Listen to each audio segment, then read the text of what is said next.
Bom dia, gente! Vamos dar início aqui no nosso momento de culto, de adoração a Deus. E quero convidar você para fazer uma oração. Nós temos orado muito assim, né? Feito muita oração uns com os outros. E eu quero convidar você para orar com as pessoas que estão aí do seu lado. 1, 2, 3. Faz um momento de oração. Não vale ficar sozinho, Caleb. Vai ali com o Henrique ali, ó. Vai lá com o Henrique. Aí, ó. Pede para Deus falar o seu coração nessa manhã. Vamos ter esse momento de oração. Só não vale ficar sozinho aí. Ore aí com a pessoa que está do seu lado.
Senhor Deus e Pai amado, nós nesta manhã estamos aqui para te adorar, para te exaltar, para te engrandecer, ó Deus. E nós queremos louvar o teu nome nesta manhã, Pai. Que o teu Santo Espírito possa tomar conta desse lugar, do nosso coração. E também já quero pedir, ó Deus, que o Senhor fale ao nosso coração nesta manhã. Que, ó Deus, o Senhor possa nos preparar para receber a tua palavra. Que o Senhor possa nos preparar para esse momento, ó Deus, de crescimento espiritual, de comunhão. Que o Senhor nos abençoe, ó Deus, como tem nos abençoado desde o momento que começou este encontro, Deus. Que o Senhor, Pai, faça presente aqui no nosso meio. E nós, ó Deus, necessitamos, nós dependemos do teu Santo Espírito para que isso possa acontecer, para que a tua palavra possa cair no nosso coração como terra fértil. Nós dependemos do teu Santo Espírito para que essa palavra possa dar fruto também na nossa vida. E nós pedimos, ó Deus, que o Senhor nos abençoe nesta manhã, em nome de Jesus. Amém, Deus. Quero convidar você para nós lermos o Salmo 125. Salmo 125, abre aí rapidinho sua Bíblia. Eu estou aqui com a Almeida, ó, revista e atualizada. Pode ser dos dois.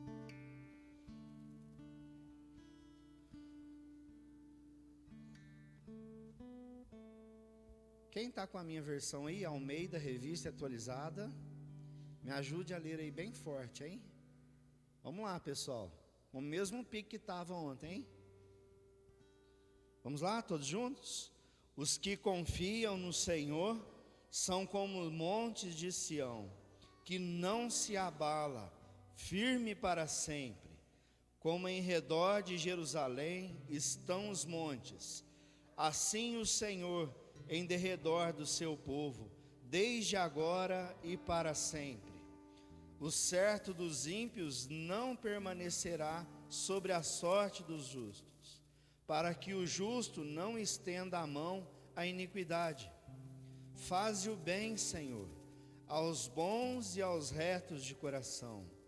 quanto aos que se desviam para as sendas tortuosas. Levá-los-á, ó Senhor, juntamente com os malfeitores. Paz sobre Israel. Os que confiam no Senhor são como os montes de Sião, que não se abalam, que não se abalam. Você confia no Senhor? A gente às vezes passa por um momento ruim, mas os que confiam no Senhor permanecem de pé, porque quando a nossa força acaba, é a força do Senhor que prevalece na nossa vida. O Senhor nos sustenta.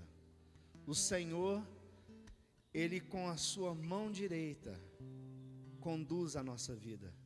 E nós vamos nesta manhã louvar e engrandecer o nome do nosso Deus.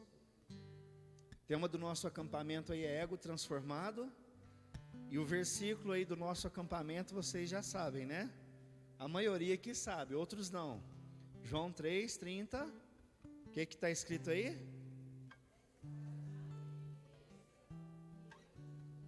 Ih, mas está muito fraco. Nem está parecendo acampamento esse negócio. Dá um amém aí bem forte. Fala amém. Amém. Dá um oi aí pro seu irmão do lado. Aê, maravilha. Deu um bom dia aí? Agora nós vamos falar o versículo bem forte, hein?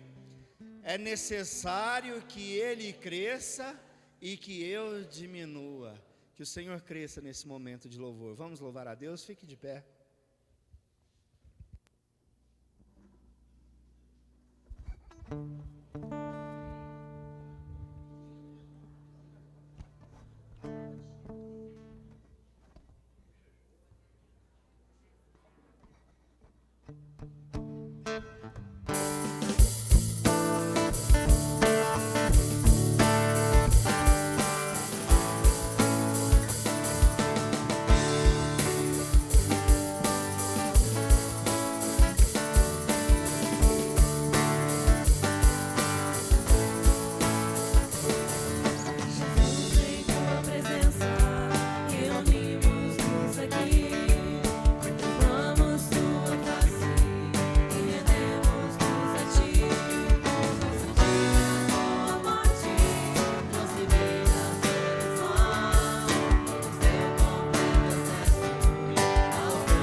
dizendo que ontem foi um derramado do Espírito Santo aqui neste lugar, né? E que Deus continue fazendo isso esses dias nas nossas vidas, trazendo reconexão, trazendo alegria, animando muitas vezes os desanimados, consolando muitas vezes os de coração machucado.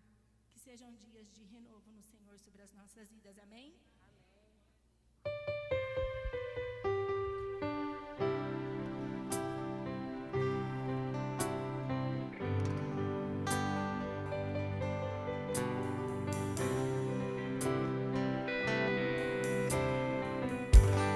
Meu Jesus.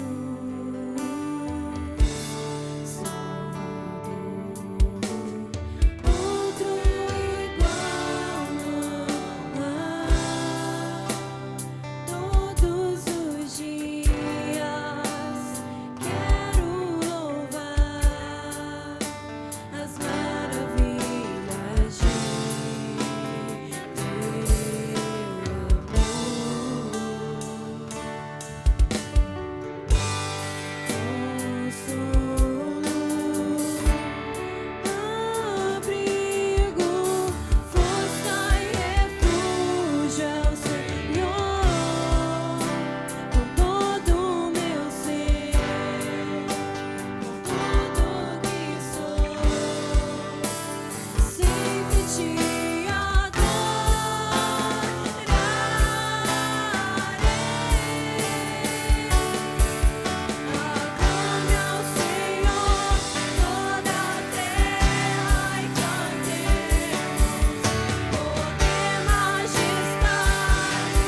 continua cuidando, Pai, continua abençoando.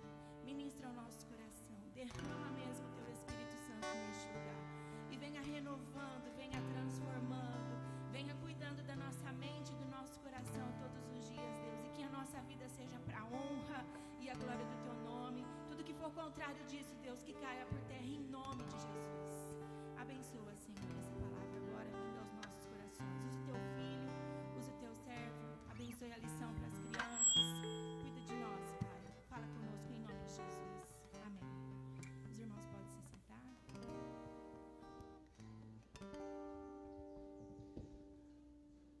As crianças até 10 anos, venham aqui. Até 10 anos, vamos lá, as crianças.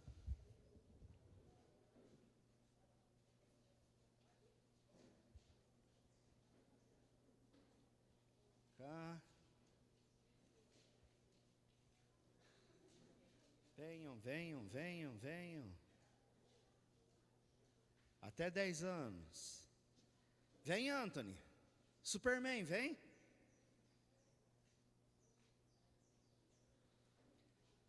As crianças vão ter uma aula com a tia Samantha. Nós vamos orar por elas. E também vou pedir para o pastor Joemar já vir aqui também. Pastor Joemar que vai dar aula para os adultos, né? Vai trazer a mensagem. Nós já vamos aqui fazer uma oração só. Poderosa, mas uma só. Vamos orar então?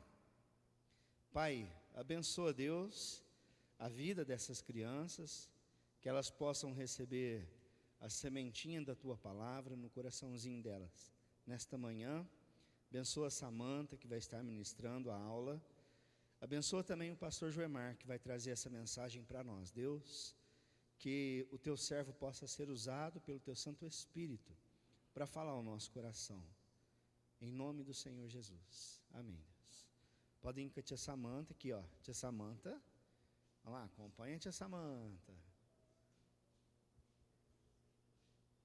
Pode ir, Juca, tia Samantha.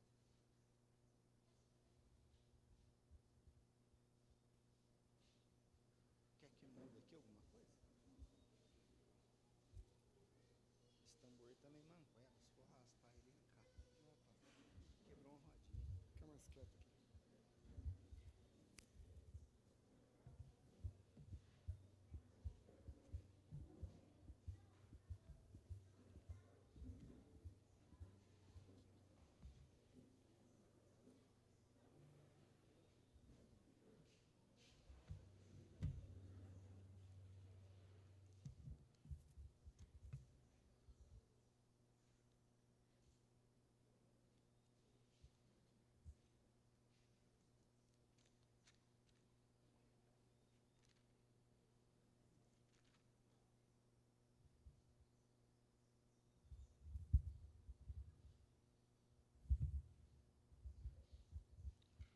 Bom dia.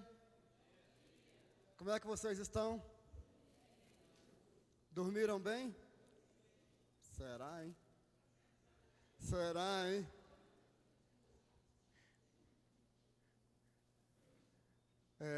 Para mim é uma alegria estar aqui com vocês, podermos agora separarmos um tempo para poder conversar um pouco sobre o Evangelho, conversar um pouco sobre Cristo e sobre essa transformação que pode acontecer na vida de cada um de nós. Essa transformação, ela tem uma data de começo, mas ela vai se prolongando durante a nossa vida, e a gente sempre precisa de mais. Tem hora que eu acho que, começo a achar que eu já estou bom, de repente eu levo um susto e falo, puxa vida, ainda preciso de muita caminhada, mas tem um dia que Deus começa a fazer isso na nossa vida. E eu me lembro que eu tinha mais ou menos 16 anos quando Deus começou a fazer na minha vida. Não terminou até hoje. E vai continuar até o final da minha caminhada aqui nesse mundo.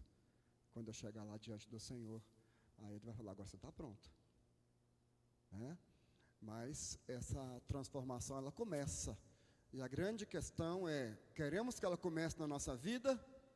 A grande questão é, ela já começou na minha vida, já começou na sua vida? Essa é a grande questão que precisa ser trabalhada aqui e que nós precisamos experimentar, né? Eu vou falar um pouco hoje desse ponto de partida dessa transformação. E eu estava preparando para poder falar para vocês, e eu me lembrei de uma piadinha. Eu não sou muito bom em piada, mas eu vou arriscar, né? Não é nem piada, né? É uma pergunta. Já está rindo, né, Eduardo? Vai sair atrapalhada, né? Na verdade, não é uma piada. É uma pergunta que nós fazemos sobre o mineiro, viu, Eduardo? Quais são as três perguntas existenciais que a gente faz para o mineiro faz para si mesmo? As 3 perguntas existenciais. Quando o mineiro está em crise, pessoal de Uberaba aí, né? Quando o mineiro está em crise, ele faz 3 perguntas existenciais. Alguém sabe quais são? Uai, sou.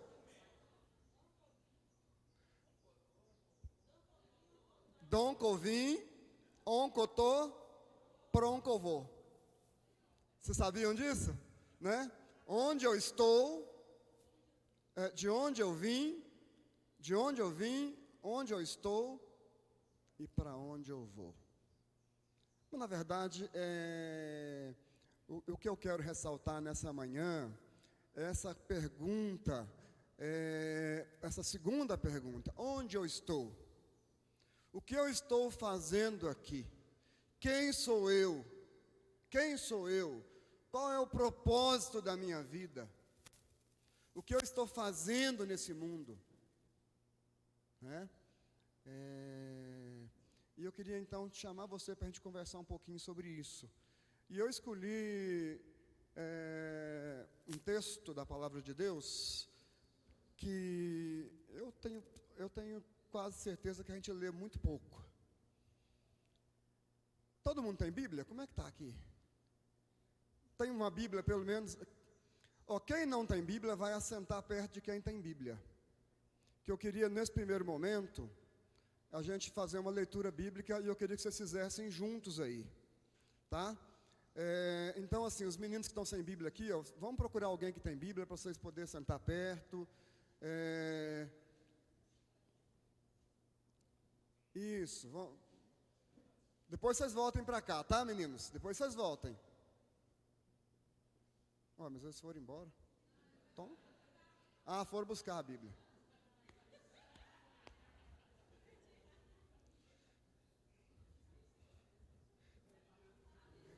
Busca os meninos. Eu queria que nós lêssemos então, que vocês lessem aí em duplas, em trio. Abrir a Bíblia na carta de Paulo a Filemon. Quem já leu essa carta? Quem já leu essa carta? Gente, muita gente, nós temos muito pouco contato com essa carta, tá? E eu queria que você então abrisse sua Bíblia na carta de Paulo a Filemon, e eu quero que você leia a partir do versículo 8 até o final. Então eu vou dar agora 5 minutinhos para a gente ler. Eu creio que é possível ler em 5 minutinhos, né? São poucos versículos, a carta só tem um capítulo, né? E você vai ler então a partir do versículo 8 até o final da carta, tá bom? Agora eu vou ficar calado, né? Vou desligar o microfone para você ler, tá bom? Todo mundo pode ler aí, e daqui a pouco nós voltamos aqui para a nossa fala.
Deu tempo, pessoal? Já deu para ler?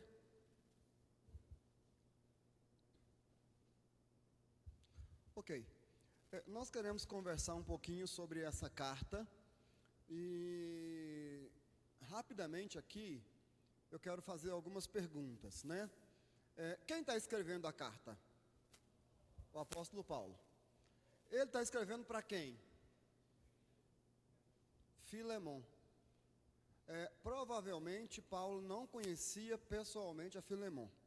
Você começa a estudar, você começa a ver, parece que conhecia, mas quando você aprofunda um pouco mais, você descobre, ou pelo menos há fortes evidências, que Paulo não conhecia Filemon pessoalmente, certo?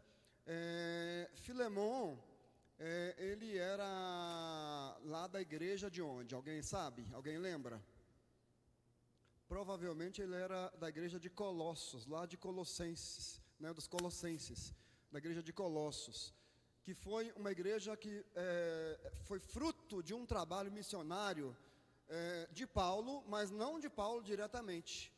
Paulo criou uma escola de missões, uma escola cristã, uma escola de discipulado em Éfeso, e de Éfeso ele mandou vários missionários para vários lugares, e provavelmente Epáfras foi para Colossos e lá fundou, né, Deus plantou a igreja dos Colossenses, e Filemon era provavelmente um membro daquela igreja. E Paulo tem uma intimidade com ele, porque vocês viram isso? Que Paulo tem uma intimidade profunda com Epáfras, com Filemon, mesmo não conhecendo pessoalmente, parece que eram amigos profundos, né? Ok. E a carta fala de quem? Onésimo, né? A carta fala de Onésimo. Eu tive um amigo, né? Aliás, eu ainda tenho, né? Só que nós estamos longe, muito longe um do outro, mas eu tive um amigo muito íntimo, muito querido, que chama Onésimo.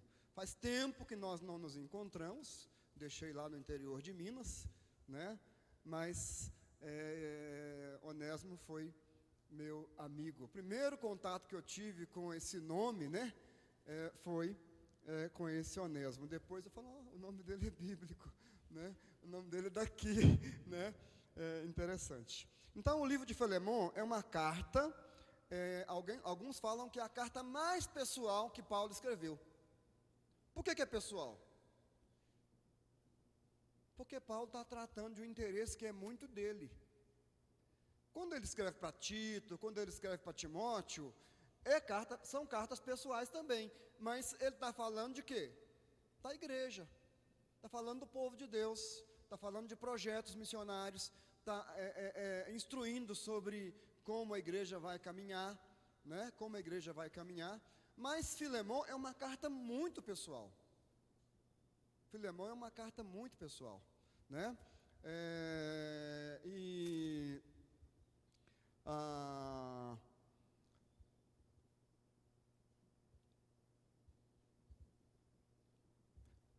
o propósito da carta é que Paulo está intercedendo diante de Filemon, né?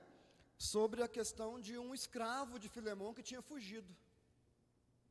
Filemon tinha um escravo, naquela época a escravidão era algo normal, né? Difundido, né? Os escravos não eram, e aí a gente tem que, os escravos não eram como aqui no Brasil, os nossos escravos aqui, quando nós tínhamos escravos, eles vieram da África, né? Mas lá havia escravos de todos os lugares, né? E a escravidão era algo tolerado, né? E era algo muito natural para aquele tempo. E Paulo, então, está escrevendo para interceder por um escravo de Filemon que se chamava Onésimo, né? Um escravo de Filemon que se chamava Onésimo, e esse escravo tinha fugido. Ele tinha fugido, provavelmente foi preso, né? Foi preso. E na prisão ele encontrou com Paulo, e Paulo compartilhou com ele o Evangelho, compartilhou com ele sobre Jesus, E Onésimo se converteu, né? Onésimo teve um encontro com o Senhor, teve o seu ego transformado. Onésimo teve o seu ego transformado. E Paulo está seguro disso. E aí Paulo então está feliz, seguro disso, e Paulo fala: eu vou escrever para o seu Senhor. Nós precisamos resgatar algumas coisas na sua vida, né? Você não pode continuar como um escravo fugitivo, né? E nós precisamos resgatar algumas coisas na sua vida. Eu vou escrever para o seu Senhor, e nós vamos tentar ir consertando isso, se ajeitando isso. E uma coisa interessante, irmãos, é que todo mundo que tem o ego transformado, ele começa a sentir essa necessidade de colocar ordem na sua vida. Se você foi transformado, mas continua vivendo de maneira sem essa vontade de colocar ordem na sua vida, eu fico preocupado. Eu fico preocupado, né? Toda pessoa que passa por uma transformação do Evangelho começa a sentir lá no fundo do seu coração: eu preciso colocar ordem na minha vida. Eu preciso colocar ordem na minha vida. E Paulo então está trabalhando isso aqui, né? É bom lembrar que a lei para escravos fugitivos era muito pesada. A lei para escravos fugitivos era muito pesada. Era muito dura. Os seus senhores, se achassem o escravo, se colocassem a mão sobre o escravo de novo, eles podiam humilhar o escravo publicamente, eles podiam espancar o escravo, eles podiam marcar o escravo com ferro quente em lugares visíveis, para que as pessoas vissem que ele era um escravo desobediente, que ele tinha fugido. E ele podia inclusive matar o escravo se ele quisesse. A lei era muito dura para a questão da escravidão, né? Como também aqui no Brasil, infelizmente, nós vivemos isso aqui também, infelizmente, né? Mas Paulo quer resgatar, Paulo quer dar para Onésimo uma oportunidade de recomeçar a vida.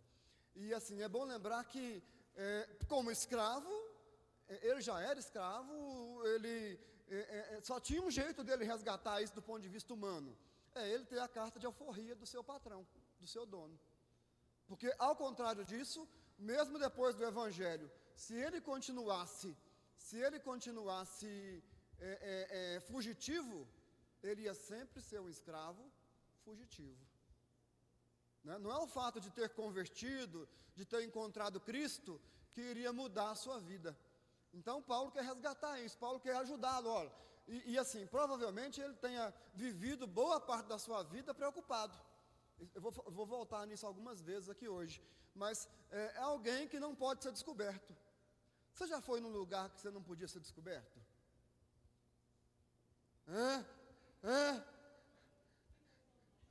Você já foi num lugar que você não podia ser descoberto? Não posso ser achado aqui, né? Agora, eu já fui, viu? E sabe o que é pior? É que eu já fui achado. Apanhei até. Eu lembro direitinho que meu pai era muito bravo, né? E eu estava, vem cá. Eu estava descendo a rua, né? Eu e meu pai.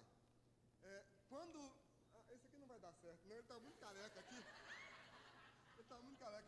Cadê um menino que tem um pouco mais de cabelo? Ah, você não tem. Vem cá, Paulo. Paulo, vem cá, Paulo. O Will só foi pela barba. Era assim, mas também tá careca aqui, meu pai, tá todo mundo careca aqui, gente. Vem cá, Caleb, vem cá. Paulo, você foi reprovado. Ó, eu fui com meu pai assim, né? A mão dele estava aqui, ó, né? Aí quando vinha alguém, ele: meu filho, eu já te falei e tal, eu estou te aconselhando, né, e tal. Aí quando passava aquela pessoa, ele me pegava assim, ó, vai na ponta do pé, Caleb. Já te falei, moleque, eu vou te dar um couro hoje. Obrigado, Caleb. Mas isso não é nada, gente. Isso não é nada comparado ao que um escravo fugitivo passava. Isso não é nada comparado com um escravo fugitivo passava de medo de ser descoberto, de medo de ser preso. E Onésimo estava preso e provavelmente tinha um processo correndo que ele ia ser devolvido ao seu patrão. E aí então Paulo faz essa carta, né? Paulo faz essa carta, uma espécie de uma carta de reapresentação de Onésimo para o seu patrão, né? E essa carta, Paulo está falando assim, ó, o patrão dele, Filemon, né? Agora era um homem crente, um homem convertido, um homem cristão, né? Provavelmente de pouco tempo para cá, né? Pouco tempo em diante. Por quê? Porque a igreja de Colossos era uma igreja relativamente nova, né?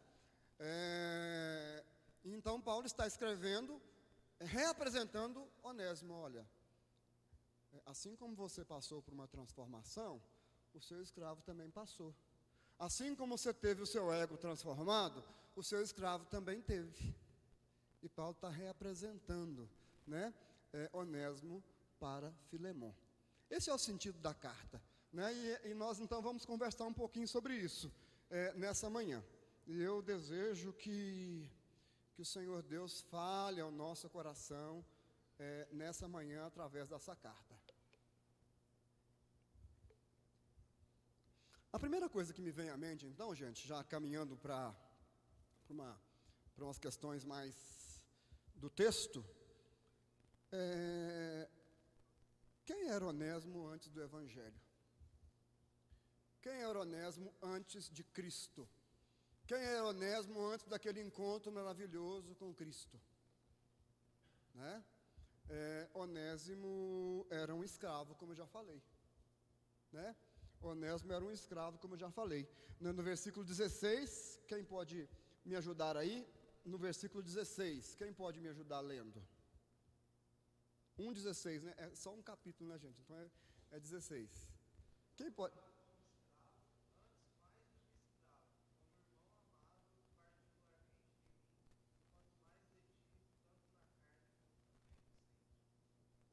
Sim. Então, Onésimo era um escravo. E agora, então, Paulo está falando, vai recebê-lo não mais como escravo, mas ele era um escravo. Eu já falei aqui para vocês que a escravidão era algo normal. E você pode falar assim, pastor, mas o que tem isso a ver conosco? Porque não tem escravidão mais. Não tem escravidão mais. Aí eu falo, você está enganado. Porque, embora nós não tenhamos escravidão mais hoje, do ponto de vista dessa escravidão que nós conhecemos, tem uma escravidão que é disfarçada. Primeiro tem uma escravidão espiritual. Se você ainda não encontrou Jesus, você é escravo do pecado, escravo do diabo. Sinto muito em te falar isso. Se você ainda não foi libertado pelo Evangelho, você é um escravo. Mas ainda há uma outra escravidão, que nós somos muitas vezes, que nós somos escravos desse sistema de vida que nós vivemos nele. Nós estamos vivendo numa cultura que nos escraviza. Nós vivemos numa cultura que nos escraviza. Onésimo era um escravo. Ele servia ao seu senhor. Não era nada agradável, né? Era difícil a vida dele. E você pode pensar, qual a relevância disso? Né? Daqui a pouco nós vamos ver um pouco mais sobre isso, né? Mas como escravo, ele era explorado. Como escravo, ele era humilhado. Como escravo, ele não tinha remuneração. Se tivesse, era pouca remuneração. Como escravo, ele era mal alimentado. Como escravo, aquele homem certamente sofria, né? Certamente sofria, né? Pouco respeito, mal cuidado, mal alimentado, né? Um ser humano com poucos privilégios e com muitas responsabilidades. Poucos privilégios e muitas responsabilidades. Bom, além de escravo, o que Onésimo era? O Onésimo era um fugitivo, né? Era um fugitivo. Como eu já falei, ele tinha fugido do seu senhor, ele não aguentou aquele sistema, e ele não aguentou aquela exploração, ele não aguentou aquela humilhação, e ele então fugiu do seu senhor, e vivia como fugitivo. Como é que vive um fugitivo? Fugindo. É a coisa mais óbvia que tem, né? É um fugitivo. Ele vive fugindo. Ele tem medo o tempo todo de ser o quê? Descoberto. Igual eu lá no dia da festa lá, né? Que eu estava lá na festa e fui pego, né? Sempre fugindo, sempre escondendo, sempre com medo. Que hora que vão me pegar? Que hora que vão descobrir que eu não sou tudo isso que eu estou falando? Que hora que vão descobrir que eu sou hipócrita? Que hora que vão descobrir que eu sou uma farsa? Que hora que vão descobrir? Ele era um fugitivo, né? E como fugitivo, constante vigilância, ansiedade, medo, né? Ansiedade, medo, muito sofrimento. Ele também, provavelmente no papo que rolou entre ele e Paulo, ele confessou algumas coisas, porque quando um escravo foge,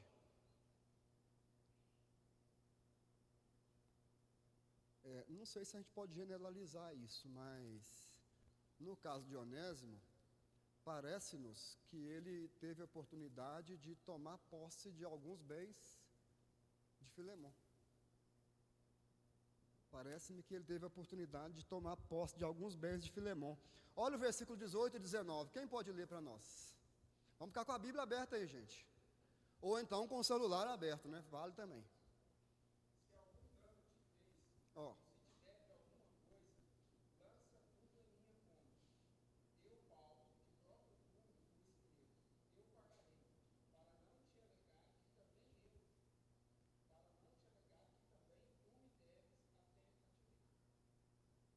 Paulo é atrevido, né?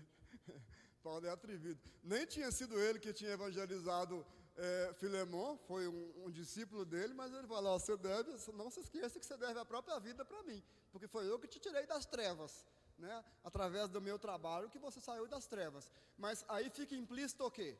Que provavelmente Onésimo deve ter, na fuga, ele não podia sair de mão abanando, ele não podia sair sem nada. Na fuga, ele certamente pegou alguma coisa, alguns bens de Filemon e levou. Então, ele era um fugitivo e ele estava devendo para o seu patrão, estava devendo para o seu senhor, estava devendo para o seu senhor, né? Então, como é que nós chamamos isso, gente? Qual o nome que a gente dá para isso? Alguém que tira as coisas assim furtivamente. Ladrão. Onésimo era um ladrão. Não tem outro nome para isso. Quer você tire, quer eu tire na vista, quer eu tire no escondido, eu estou sendo o quê? Um ladrão. Não tem outro nome para isso, né? Então, quem era Onésimo? Ele era um ladrão. Caminhando um pouco mais, né, na nossa caminhada aqui, no nosso texto, caminhando um pouco mais, nós vemos aqui também uma outra coisa. Paulo parece que faz uma brincadeira com o nome de Onésimo. Alguém tinha sacado isso no texto? Que Paulo faz uma brincadeira com o nome de Onésimo? Olha aí, vamos ver aí no versículo 11. No versículo 11, quem pode ler o versículo 11 para mim? Ou para nós, né? Versículo 11.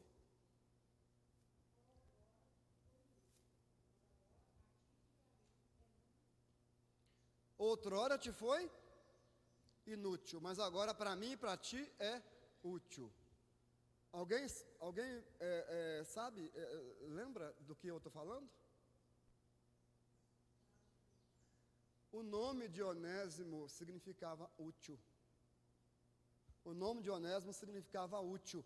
E aí Paulo está falando, olha, embora ele se chame Onésimo e teria que ser útil, ele te foi inútil.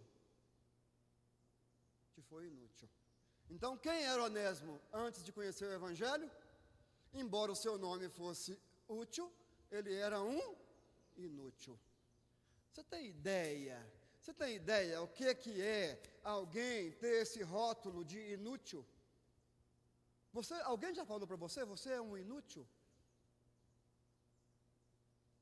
Olha, eu já tive alguns rótulos, tá? Mas esse eu nunca tive, não.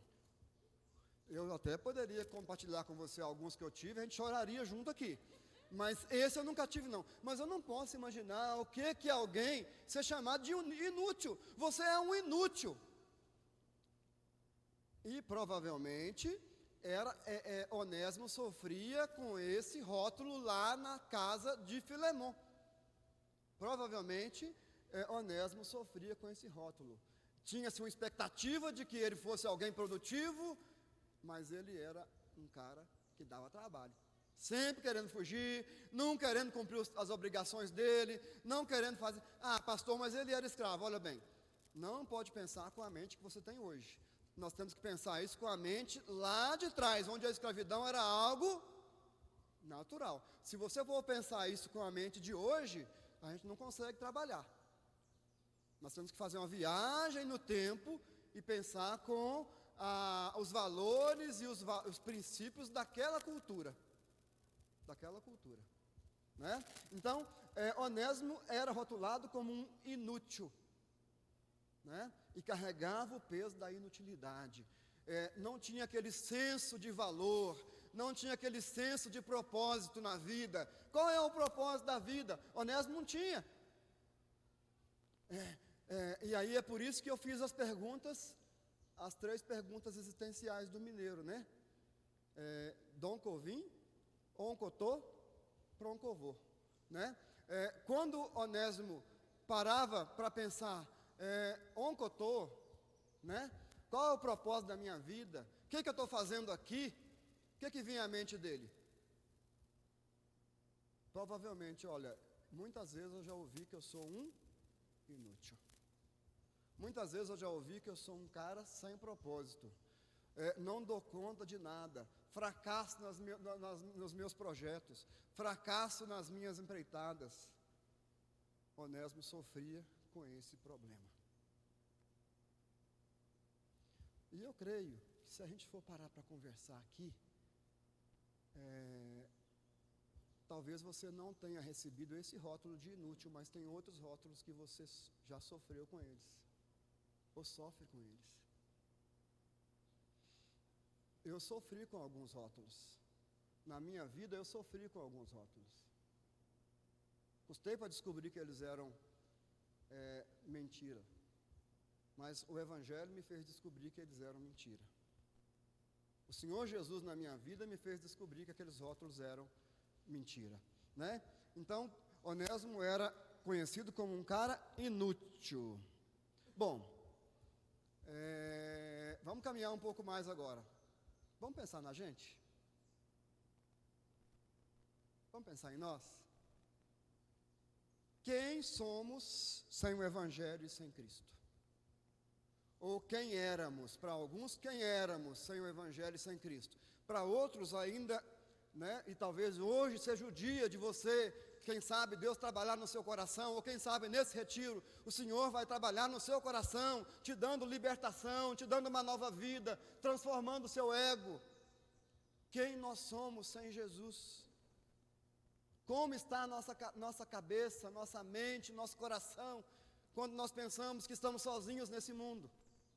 Quando nós pensamos no propósito da nossa vida? Quando nós olhamos e vemos, sou cobrado e não tenho como atender as expectativas. Tem uma cobrança, tem um peso sobre mim e eu não tenho como resolver isso. Quem nós somos sem Jesus? Quem você é sem Jesus? E eu vou começar aqui com essa questão da escravidão. Embora nós não tenhamos mais escravos daquele ponto de vista de Onésimo, muitos de nós somos escravos. Inclusive alguns que já foram transformados por Jesus, ainda são escravos. O nosso ego está em processo de transformação. Ele teve um start, mas ele precisa ser transformado o tempo todo. Teve um ponto de partida, mas ele precisa ser transformado o tempo todo, né? Escravos do nosso eu. Alguém já falou que ego é eu? Significa eu? Alguém já falou isso aqui, gente? Ego significa eu, é eu em grego, né? ego transformado, é o meu eu transformado. O meu eu transformado. Né? Ego transformado, o meu eu transformado. Nós muitas vezes somos escravos do nosso eu, do nosso ego, que nos torna cada dia mais egoístas, cada dia mais perigosos, escravos do pecado, escravos da busca constante de recompensa e de prazer. Olha bem isso, escravos da busca constante de recompensa e de prazer, escravo da busca pelo poder. Porque quando nós estamos longe de Cristo e longe do Evangelho, nós perdemos o nosso significado e a nossa segurança. E nós buscamos, para pôr no lugar de significado e segurança, nós buscamos poder e prazer. E é isso que atormenta o nosso mundo. Nós vivemos em um mundo em que as pessoas buscam poder e prazer o tempo todo. E para isso, se for preciso, a gente escraviza os outros. Se for preciso, a gente judia dos outros. A gente humilha os outros. Por quê? Porque eu quero ter prazer e eu quero ter poder. Eu quero dominar. Eu quero mandar. Eu quero ser importante.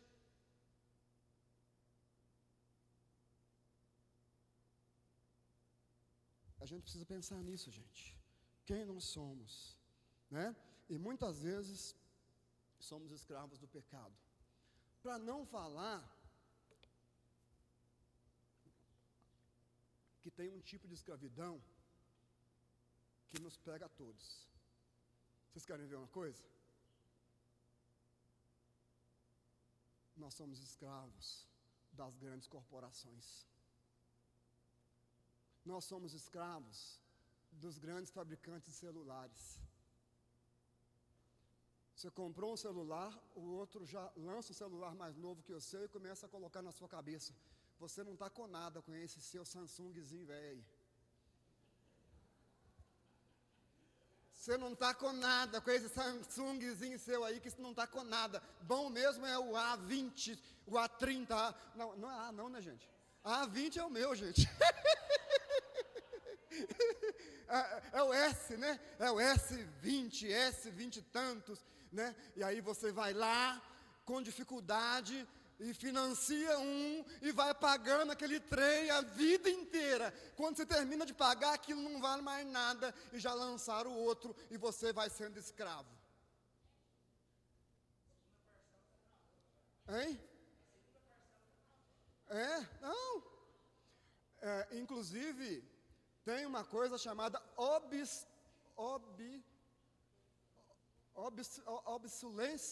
obsolência programada.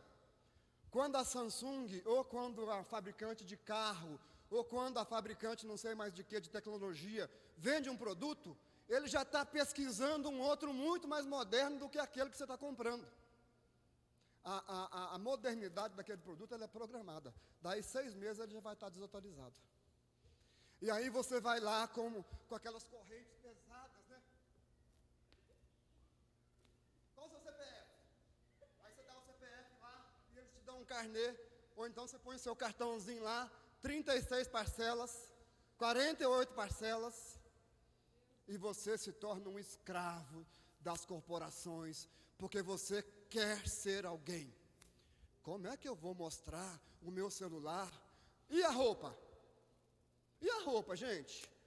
Como é que eu vou numa festa com esse vestido que eu já fui uma vez em outro lugar? Como é que eu vou com essa calça? Ai, mas eu só gosto.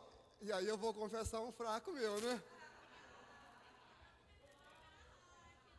Como é que eu vou com essa calça que não tem nem marca X? Né? Hein? Ópera rock. Somos escravos. Nossa, e eu falei para a Rosângela que eu não queria pôr uma camisa, acabei esquecendo. Tá vendo? Eu só pensei, né? Eu nem lembrei disso na hora, que era uma marca, né? Mas tá vendo, gente, como é que é? Né? Tá vendo, gente, como é que é? Nós vamos lá e fazemos dívidas que às vezes nós não precisamos e nós viramos escravos. Por que nós viramos escravos? É porque falta no nosso coração essa coisa de sentido. Em Cristo a vida já me dá valor. Cristo já me dá valor. Cristo me completa. Cristo me satisfaz. Andar com Jesus é tudo que eu preciso. Se eu puder usar alguma coisa, legal, sem me endividar, sem ficar, escravo de ninguém, eu posso usar. Não tem problema usar uma coisa de marca, desde que aquilo não te faça escravo. E quando eu falo escravo, é escravo mesmo. Você deixa de comer alguma coisa. Eu conheci uma pessoa que saía na casa dela, não tinha nada na geladeira para comer, mas a calça dela era Levi's. O tênis era Adidas. E, gente, isso há 30 anos atrás, vocês não têm ideia do que é isso. Isso há 30 anos atrás, era muito mais caro do que você possa imaginar. Não era ela, não. Não era ela, não. Se fosse ela, eu não teria casado com ela. Uai, se fosse, eu estava de olho nisso. Eu não dava conta de manter isso. Como é que um pastor vai manter um negócio desse?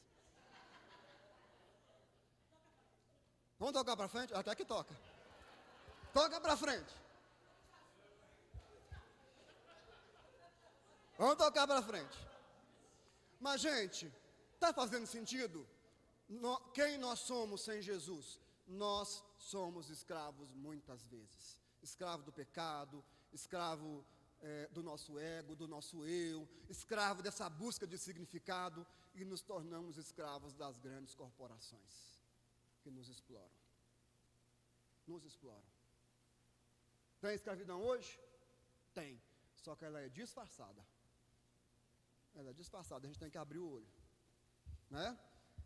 Vamos lá, vamos caminhar mais. Nós éramos quem mais? Nós éramos inúteis, ou nós somos inúteis. E é justamente por esse sentimento de inutilidade que a gente fica nessa busca. É quando eu sinto que eu não tenho valor, quando eu sinto que eu não tenho propósito, que eu fico nessa busca. O nosso nome sem Jesus é Onésimo. Não é Onésimo, Onésimo é útil, né? É o contrário de Onésimo, é inútil. O nosso nome sem Jesus é de inútil. Nós ficamos à procura de sentido para a vida. E assim, a Bíblia, gente, está cheia de textos falando sobre isso, né? Nos falta, sem Cristo, nós carecemos de um senso de propósito na vida. E por mais que a gente tenha coisas, realize coisas, projetos, nós nos sentimos o quê? Inúteis. Vocês querem ver um exemplo disso na Bíblia? É um texto que eu gosto de revisitar de vez em quando. Quem é aqui da videira já deve ter me visto falar sobre isso. Eclesiastes capítulo 2, de 1 a 11. Abra lá. Não dá para a gente ler tudo não, mas abra lá. Eclesiastes 2, de 1 a 11. Abra a sua Bíblia lá. O que nós temos aí?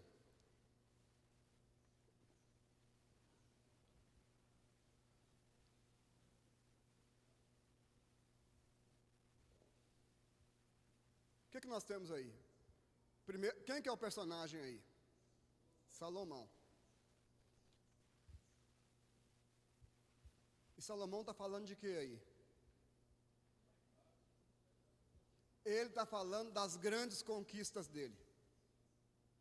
Ele está falando das grandes conquistas dele. O cara era rico. O cara era famoso. O cara era rico. O cara era famoso. O cara era inteligente. Era bonitão, viu? Bonitão. Né? Era bonitão. Mas o quê? Poderoso, tinha muito poder. Tinha muita mulher, estão lembrando aqui, que ele fala, inclusive no texto aí, que ele teve mulheres e mulheres, né? Era dono de escravos. E como é que ele termina o texto? Como é que ele termina o texto? Aí no versículo 11. Eu queria que alguém lesse para mim. Versículo 11.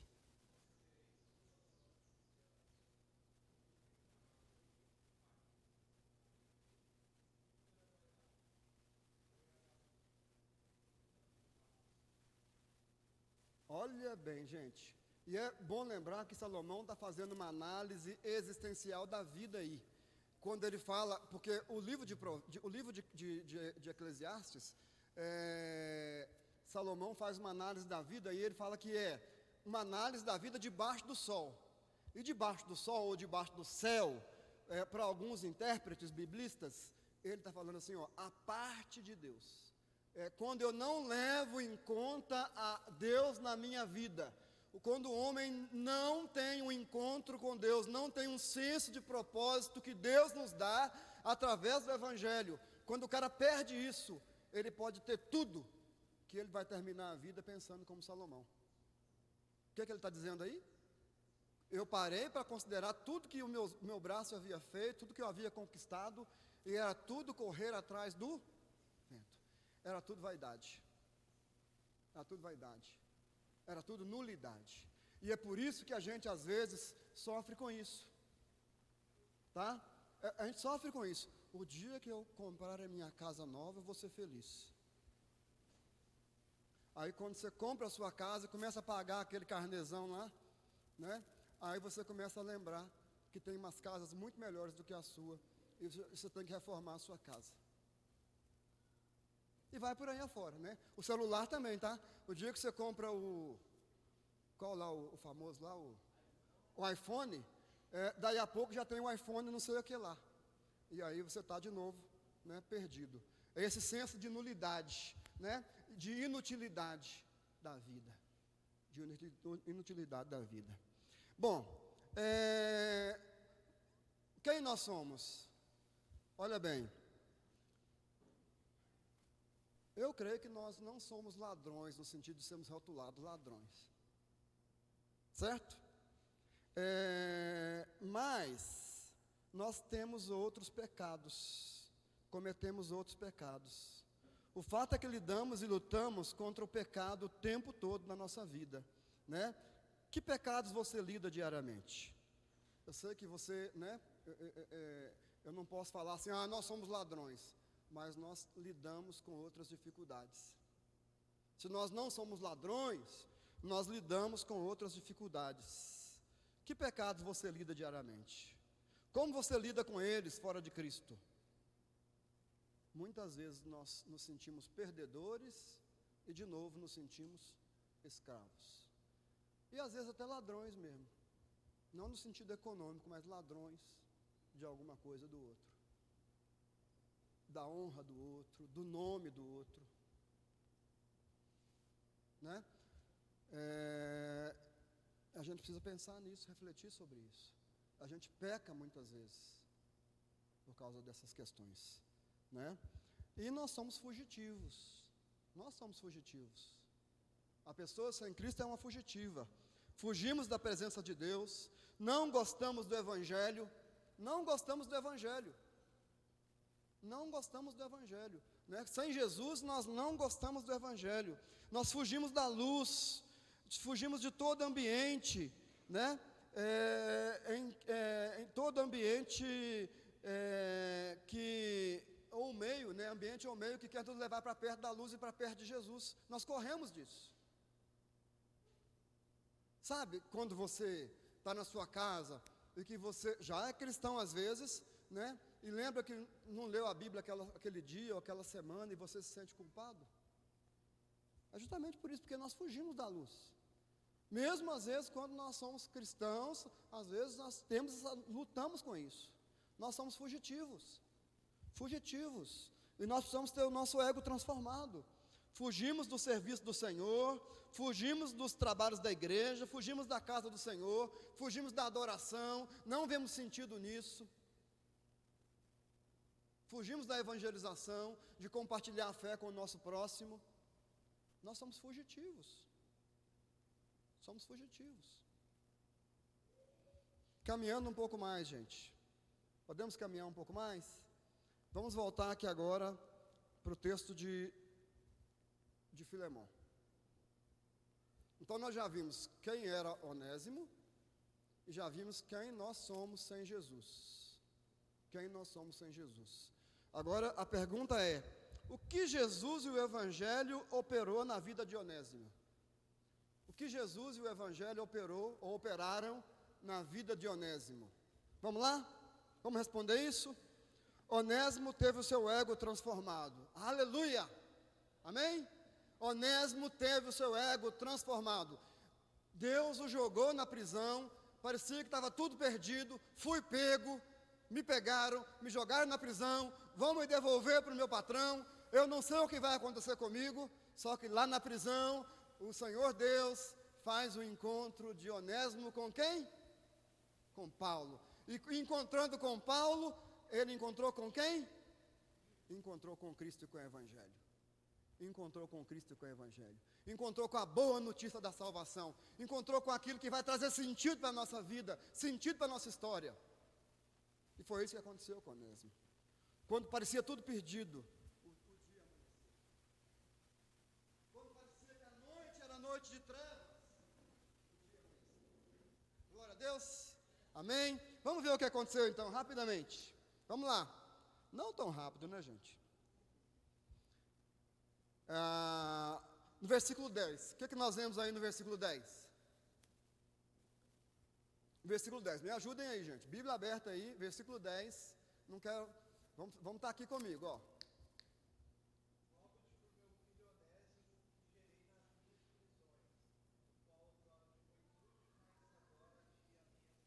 Rogo-te por meu filho Onésimo, que gerei em minhas prisões. Onésimo foi gerado pelo Evangelho na prisão. Onésimo foi gerado. E quando o nosso ego é transformado, o que acontece conosco? Novo nascimento. Deus nos gera de novo. Quando nós temos um encontro com o Evangelho, nós somos gerados de novo. E agora Paulo está falando que Onésimo é seu filho gerado na prisão. Né? Ele teve um encontro com Cristo, nasceu de novo, nasceu do Espírito Santo, né? Foi espiritualmente nascido de novo, foi transformado por Deus, transformado pelo Espírito Santo. Gente, eu não posso deixar de ler um texto com vocês. Eu vou ler aqui na versão transformadora, Romanos capítulo 6. Se você quiser abrir aí, pode abrir. Romanos capítulo 6, de 6 em diante. Romanos 6, de 6 em diante. Sabemos, todo mundo já abriu?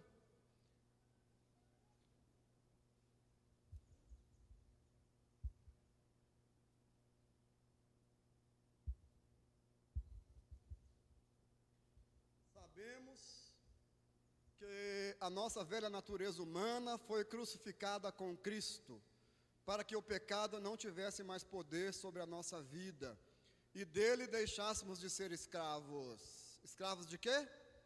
Do pecado. Pois quando morremos com Cristo, fomos libertos do poder do pecado. Então, uma vez que morremos com Cristo, cremos que também com ele viveremos. Temos certeza disso, pois Cristo foi ressuscitado dos mortos e não mais morrerá. A morte já não tem nenhum poder sobre ele. Quando ele morreu, foi de uma vez por todas para quebrar o poder do pecado. Mas agora ele vive, para a glória de Deus. Da mesma forma, considerem-se mortos para o poder do pecado e vivos para Deus em Cristo Jesus. Não deixem que o pecado reine sobre o seu corpo. Não deixe que o pecado reine sobre o seu corpo, que está sujeito à morte, cedendo aos desejos pecaminosos. Não deixem que nenhuma parte do seu corpo se torne instrumento do mal para servir ao pecado, mas em vez disso, entregue-se inteiramente a Deus, pois vocês estavam mortos, agora têm nova vida. Portanto, ofereçam seu corpo como instrumento para fazer o que é certo para a glória de Deus. O pecado não é mais senhor, pois vocês já não vivem sobre a lei, mas sobre a graça de Deus. Amém, irmãos? Amém? Olha que coisa boa. O ego transformado. Ainda temos que lidar com o pecado? Temos que lidar com o pecado. Mas uma coisa é ser escravo do pecado, outra coisa é você ter o seu ego transformado. Agora eu sou Senhor. Agora eu posso dizer para o pecado: eu não quero você. Tantas vezes eu tenho falhado e depois tenho olhado para mim e falado: o que eu estou fazendo com a minha vida? Mas é só o poder de Deus e o novo nascimento que torna isso possível. É só o poder de Deus que me faz ter esse tempo de decisão novamente. Eu não posso continuar nesse caminho. Eu preciso mudar. Eu preciso mudar. Preciso mudar minha mente, meu coração, minhas práticas, meu vocabulário. Eu preciso mudar. Eu preciso mudar.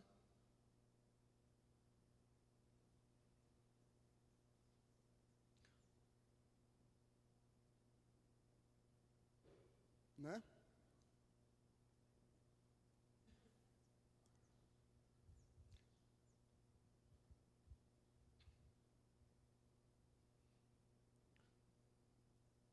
Então, nós temos aqui esse novo nascimento. E esse novo nascimento nos dá poder para lidar com o pecado. Ainda somos tentados? Sim. Mas nós temos poder para vencer. Se nós quisermos, nós temos poder para vencer. Não somos mais escravos. O que Onésimo se tornou após ter o seu ego transformado? O que mais que ele se tornou? O texto diz que ele se tornou irmão caríssimo em Cristo. Irmão caríssimo em Cristo. Versículo 16. Olha o versículo 16 aí de Filemão. Vamos lá, gente, comigo aqui? Versículo 16. O que Onésimo se tornou?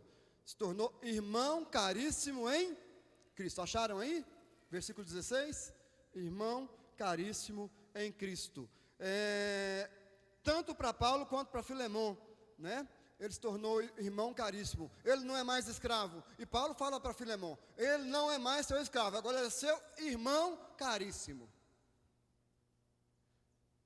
E Paulo confronta Filemão: ó, eu estou te pedindo isso e eu te lembro que você deve a sua própria vida para mim. Cara, não brinque em serviço não, né? Receba-o não como escravo, mas como irmão caríssimo em Jesus. E mudou o evangelho, o ego transformado mudou o status daquele homem. Não é mais escravo, agora é irmão caríssimo. Não é mais escravo, agora é irmão caríssimo, né? E aí nós podíamos, né? Todos os que são salvos por Cristo se tornam irmãos preciosos, caríssimos. Não importa de onde você saiu, não importa o seu passado, não importa o que você já fez, não importa se você já foi descoberto em algum lugar, se você já foi preso, já foi humilhado muitas vezes, não importa isso, não importa o seu passado. Se você é encontrado por Jesus, você se torna um homem, uma mulher, uma pessoa, um irmão caríssimo. E sabe por que é irmão caríssimo? O que nós lemos lá em 1 Pedro, primeira carta de Pedro, no capítulo 1,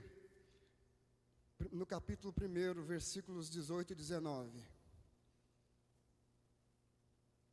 Vocês não foram resgatados do vosso fútil procedimento por prata ou por ouro,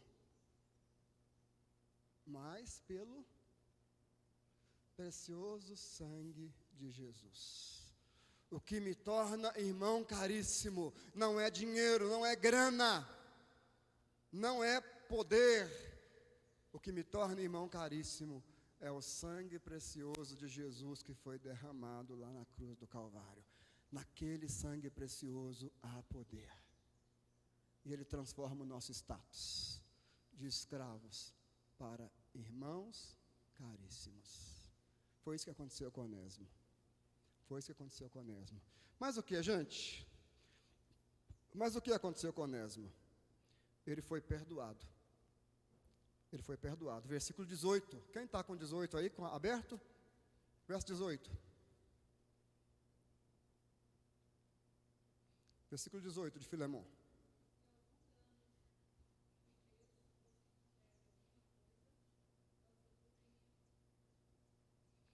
É isso aí. Lança tudo em minha conta. Se te fez alguma coisa, lança tudo em minha conta. Quando Paulo fala aqui, ele está falando que ele foi perdoado. Paulo está falando, você vai perdoar ele. Se ele está te devendo alguma coisa, se ele roubou alguma coisa de você, perdoa ele. Põe na minha conta. É aí que Paulo fala, né? Eu te pagarei, mas só quero te lembrar que você deve a sua própria vida para mim. Então não vem com conversa fiada comigo. Né? É mais ou menos isso que Paulo está falando. Né? Ó, eu vou pagar, mas só te lembrando que você deve a sua própria vida para mim. Agora perdoa ele. Então, Onésimo foi perdoado. E é interessante porque ele foi perdoado, né? Paulo está intercedendo para que ele seja perdoado do ponto de vista econômico, financeiro, mas também é claro que ele recebeu perdão de quê mais? Perdão dos pecados, né? Foi perdoado, não vai ter mais pagamento, né?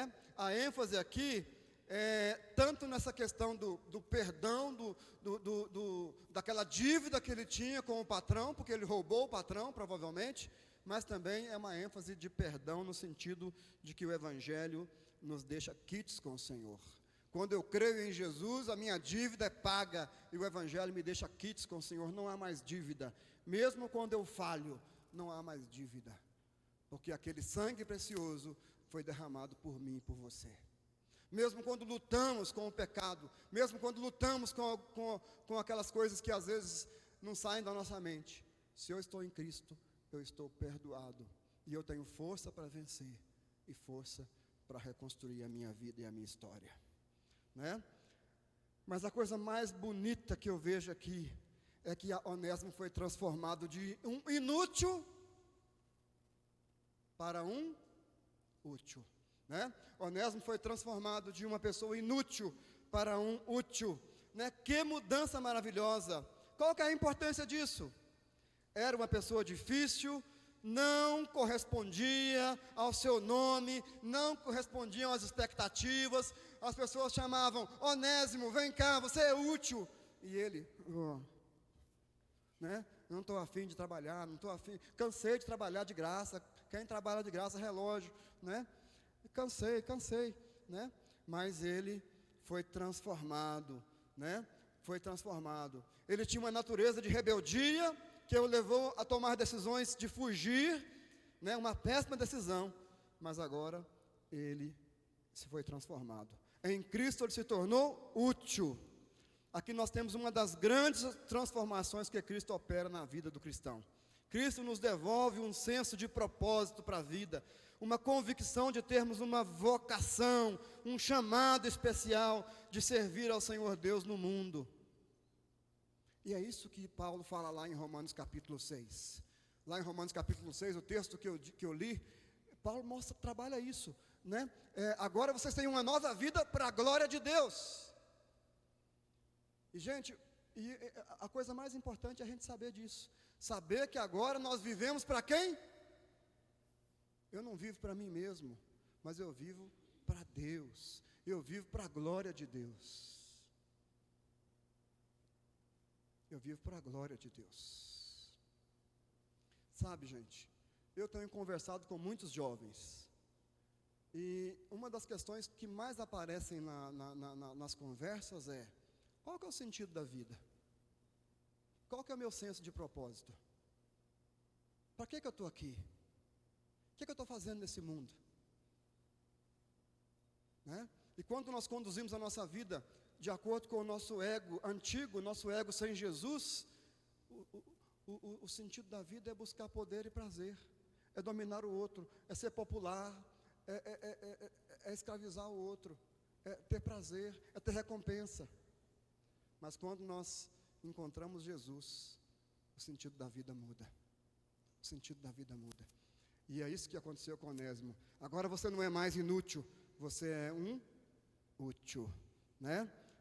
Seus pecados foram perdoados. E depois nós temos ainda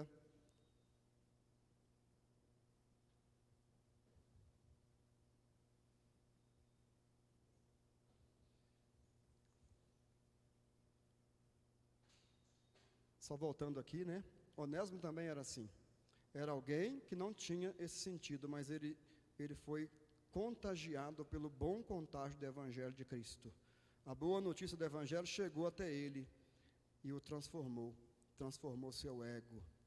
E isso teve resultados visíveis para a sua vida. Para a gente terminar a nossa fala de hoje, o que Deus pode fazer na sua vida? O que Deus pode fazer na sua vida? O que Deus pode fazer na sua vida? Quem sabe você olha para Onésimo e se identifica com ele. Quem sabe aí no seu coração, sem falar para ninguém, você olha para Onésimo e fala assim: eu tenho muito desse cara. Eu sou um fugitivo. Eu às vezes sou um ladrão. Roubo a honra dos outros. Roubo a atenção dos outros. Roubo o tempo dos outros. Roubo a inocência dos outros.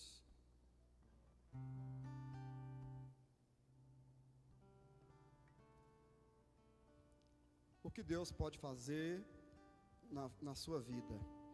Ele pode te libertar da escravidão do pecado. Ele pode te libertar da escravidão do ego. Você não mais será um escravo do pecado. Não será um escravo do seu ego. Um ego transformado começa a enxergar o próximo e deixa de lado o seu egocentrismo. Vive para Deus e aprende a amar o próximo como a si mesmo. Quantas vezes você se sentiu inútil? Quantas vezes você se sente inútil? Quantas vezes você perguntou para você mesmo: qual que é o propósito da minha vida? O que eu estou fazendo aqui nesse mundo? Em Cristo Deus te dará um sentido para a vida. Você será transformado em alguém útil. Terá um senso de propósito, de sentido na vida. E a vida terá um colorido muito maior. Terá mais sentido. Você vai vencer aquela crise que Salomão teve lá em Eclesiastes capítulo 2. Em Cristo isso vai ser mudado na sua vida. Eu tenho certeza disso. Eu tenho certeza disso. Alguém se converteu. Alguém se converteu. Era um sapateiro. E ele chegou para Lutero e perguntou: e agora, o que eu faço da minha vida? Qual que é o propósito da minha vida? E Lutero falou para ele: você vai continuar sendo sapateiro se você quiser, mas você precisa fazer o melhor sapato possível e cobrar o preço mais justo possível. Percebem? Percebem? Você vai viver para a glória de Deus. Você pode ser sapateiro, você pode ser professor, você pode ser comerciante, você pode ser engenheiro, você pode ser agricultor, você pode ser o que você quiser, desde que você viva para a glória de Deus, e que o seu ego esteja suprido em Jesus, e que você vai servir para abençoar a vida dos outros. Você vai abençoar a sua vida, porque você tem que amar o próximo como a si mesmo. Você abençoa a sua vida, mas também abençoa a vida dos outros. Você foi suprido em Jesus, mas também Deus te usa para suprir a vida de outros. Meus irmãos, isso é uma coisa que nós não podemos perder de vista de jeito nenhum. Nós não podemos perder isso de vista de jeito nenhum. Onésimo deixou de ser um ladrão, um fugitivo, e você tem que se libertar de quê? Onésimo teve sua mudança. E você, qual a mudança que você precisa que Deus faça? Eu queria que você abaixasse sua cabeça agora. E eu queria que você pensasse nisso. Que mudança Deus precisa fazer na sua vida? Que mudança Deus precisa fazer na sua vida? Deus tem feito mudanças na minha vida. Eu já sou, bem vivido. E Deus tem feito mudanças na minha vida. E eu me pego, às vezes, cometendo erros infantis. E eu tenho pedido ao Senhor: Senhor, promova mudanças na minha vida. Transforma o meu ego. Continua fazendo isso, Senhor. Continua resgatando, continua me mudando, continua me santificando. Quem sabe, se você é um fugitivo, precisa parar de fugir da luz, precisa parar de fugir de Jesus e vir para o Evangelho, experimentar essa libertação. Quem sabe você é um mentiroso, precisa parar de mentir. Quem sabe você é um fofoqueiro, precisa parar de fazer fofoca. Um preguiçoso, precisa parar de ser preguiçoso. Quem sabe você se sente um fracassado, Deus pode transformar você. Quem sabe você é um controlador dos outros. gosta de controlar as pessoas. Deus pode suprir você e ajudar você a lidar com isso. Quem sabe você é chantageador, Deus pode mudar você, né? Quem sabe você é um lascivo, que gosta de provocar desejo nos outros. Sua roupa, seu jeito de vestir, né? Tanto os homens quanto as mulheres hoje têm sido tentados a serem lascivos. Deus pode transformar você, né? Deus pode transformar você. Quem sabe você é um defraudador do seu próximo, Deus pode transformar vocês. Todos esses pecados e outros nos afastam de Deus, nos levam para as trevas, nos fazem fugitivos de Deus, nos desumanizam e nos faz sentir muito mal. Deus quer nos transformar hoje. Quem sabe foi para isso que Ele te trouxe para esse retiro, para transformar sua vida. Arrependa-se, meu irmão. Entregue sua vida a Cristo. Entregue sua vida a Cristo. Creia na morte de Jesus lá na cruz por você. Receba a nova vida que Deus pode te dar em Cristo. Recupere o sentido da vida, o senso de utilidade. Seja uma pessoa útil. Toma posse disso.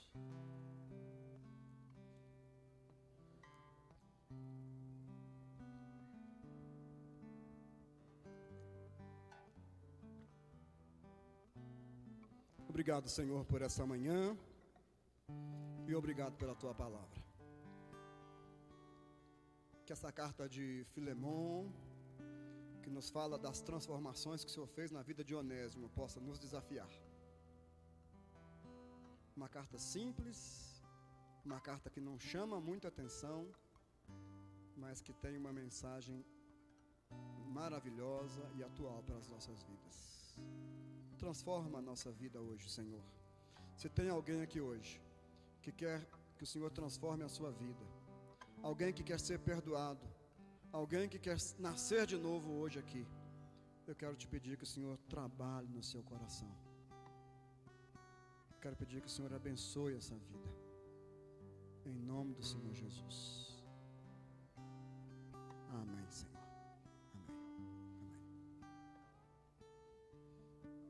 Amém, meus irmãos. Deus abençoe você, abençoe sua vida, nos abençoe, para que nós possamos experimentar essas mudanças. Glória a Deus.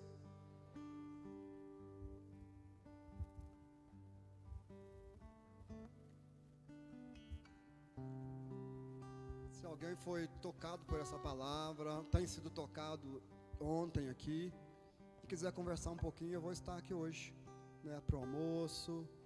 Nós vamos estar aqui para a gente conversar um pouco mais, tá bom? A gente está aqui para poder conversar, orientar, orar juntos e quem sabe caminharmos para mais perto de Jesus. Obrigado.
Irmãos, na parte da manhã a gente faz algumas coisas diferentes da noite.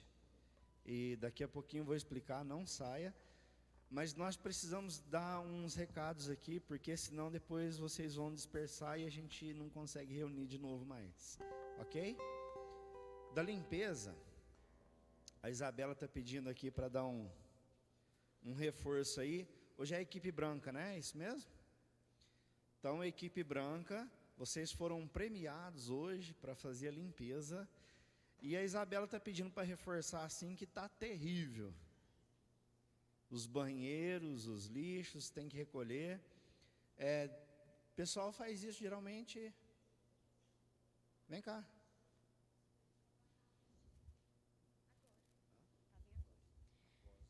Isso. Depois que acabarem os trabalhos aqui, aí a gente pede para os líderes da equipe branca organizar a equipe da limpeza, né? E aí hoje a gente precisa que lavem os banheiros. Deixa eu ver, até anotamos aqui. Precisam lavar os banheiros, então, meninos lavarem os banheiros dos meninos, as meninas lá do quarto das meninas, tirar os lixos da chácara, né? Aí o Osmir ele vai organizar vocês, porque vai ter que juntar tudo lá no fundo para depois levar para um outro lugar, né? É isso, né? Organizar os quartos, então, se tiver muita bagunça nos corredores, e dar uma limpada nos quartos. Eu sei que é difícil, porque tem muita mala no chão, mas pelo menos assim, em volta das malas, dar uma varridinha e uma passada de pano. E aí hoje precisa que a equipe branca arrume o salão para o almoço, desarrume depois para de tarde, arrume para a janta, para o culto, e servir o almoço e a janta. Da limpeza, eu creio que cada um de nós podemos colaborar um pouco mais. Está ficando muito papel no chão, está ficando copo no chão. A hora que termina o almoço, muito arroz no chão, muita comida derramada. Gente, não tem problema, caiu, a hora que terminar o almoço, pega a vassoura, a pazinha, cata, joga no lixo. O lixo do lado ali da pia, onde a gente lava os pratos, ontem o saco de lixo ele dobrou para dentro do balde e o pessoal continuou jogando comida por cima, em vez de arrumar o saco e jogar a comida dentro do saco de lixo. É umas coisas assim que não dá. No banheiro das mulheres aqui, chegou a reclamação que está tendo muito papel molhado em cima do lavatório, da pia, Gente, vamos colaborar um pouquinho mais. Eu acho que a gente pode ser um pouco mais higiênico aí nessas coisas, ok? A gente separou, tipo kits, tá? Então tem detergente, água sanitária, desinfetante, e aí é um kit para as mulheres e um kit para os meninos. Vocês dividem entre si a hora que vocês forem limpar, tá? E outra coisa, sobre a gincana. Lembrando vocês que hoje tem a apresentação dos cartazes. Não lembro se vocês já terminaram, se já fizeram, mas a nossa gincana é 2 horas. Então, 2 horas você tem que estar aqui para apresentar, tá bom? E os proprietários dos carros, todo mundo ali no caso, a gente vai pedir para vocês tirarem os carros da grama ali, ó, da parte de cima. Porque a gente vai fazer brincadeiras ali. Na realidade, da parte de baixo da Isso, grama, a parte de baixo de cá. A parte de cima, onde está o caminhão lá, lá em cima do morrinho, pode. Ali atrás da casa tem lugar para estacionar. Se couber alguns aqui também pode, tá bom? Porque aquela área ali, que não é um campo, mas a gente acha que é um campo, é o lugar que usa para fazer as brincadeiras, tá?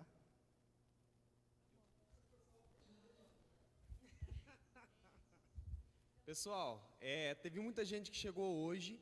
Para quem ainda não está nas equipes, vamos fazer uma fila aqui para a gente organizar, tanto para a gincana quanto para a organização das coisas. Então, eu pedi para o pessoal que ainda não está dividido por equipe, fazer uma fila aqui para a gente dividir. Dá um recado aí dos cartazes, que ainda falta terminar. Se a equipe branca não quiser fazer, porque o nosso já vai ganhar mesmo, então não precisa não. Ok? Beleza? Deu aí os recados? Pessoal,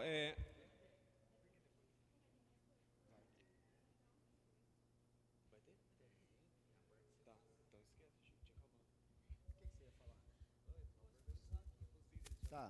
A gente ainda tem uma parte aqui que a gente faz essa parte espiritual ainda, vamos dizer assim, né? Nós vamos separar em grupos, tá? Cada grupo vai ter um líder, vai ter aí um facilitador, que vai estar conduzindo esse grupo para a gente conversar um pouco e para a gente orar juntos. Então, as crianças que ficaram lá com a tia Samanta,